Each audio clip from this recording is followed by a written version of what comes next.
একটা দলের একটা নমিনেশন আপনি বাতিল করেননি, বাকি সমস্ত দলের করছেন।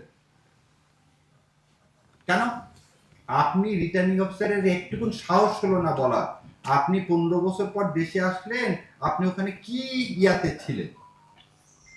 এক্সপ্লানেশন চাবেন না আপনি? চান। তার মানে প্রশাসন নিরপেক্ষ না। তাহলে এটাও আমি মাথায় ঢুকালাম। তাহলে প্রথমটা ঢুকালাম যে লিগ্যাল ইনস্ট্রুমেন্ট দিয়ে আমাকে বার করা হচ্ছে, আমাকে অ্যাডমিনিস্ট্রেশন দিয়ে বার। এবার অ্যাডমিনিস্ট্রেশনে আমি আসার সময় তো আপনারা দেখছেন আমি একটা লাল ব্যাগ নিয়ে এসেছি। লাল ব্যাগের একটা কাহিনী আছে। লালবাগের কাহিনীটা হচ্ছে 2008 সালের ইলেকশন কিভাবে হয়েছে সেটা হচ্ছে এই দুইটা কাপ দিয়ে দেখাচ্ছে। ধরে নেন এই কাপটা আপনাদের সবাইকে দেখানো হলো, আপনারা সবাই কুলিং এ, যেটা ফাঁকা ফাঁকা না, এই ফাঁকা, আপনারা সবাই ভোট দিচ্ছে, ভোট দিতে দিতে এটা কি হয়ে গেল? পূরণ হয়ে গেল। এটা পূরণ হয়ে গেল তো, এখন এটা পূরণ হয়ে গেছে, ভোট হয়ে গেছে, আর কি করবে এটা?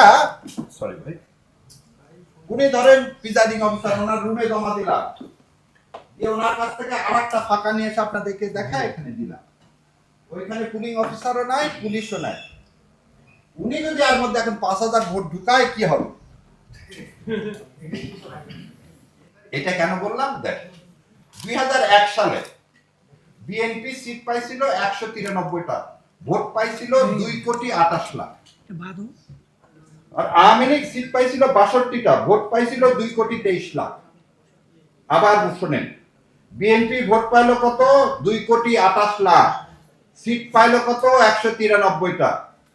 আর আওয়ামী লীগ পাইল 2,23 লাখ, সিট পাইল কত? 62টা। 5 লাখ ভোটের ব্যবধানে সিটের ব্যবধান কত? ডবলেরও বেশি।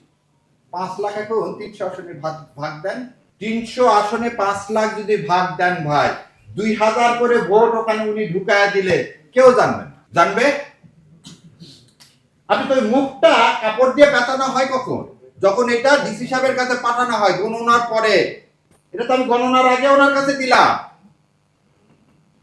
কই ইলেকশন কমিশন এটা তো আমরা বারবার চিৎকার করে বলছি। তার যে রুলস করছে সেই রুলসের মধ্যে এটা নাই, যেটা এমন একটা ওপেন জায়গায় রাখতে হবে, পুলিশ পাহারায় রাখতে হবে, যাতে ওখানে কেউ আর টাচ করতে না পারে। শস্যের মধ্যে ভূত দিয়ে আমাকে বলতেছে নিরপেক্ষ নির্বাচন করুন।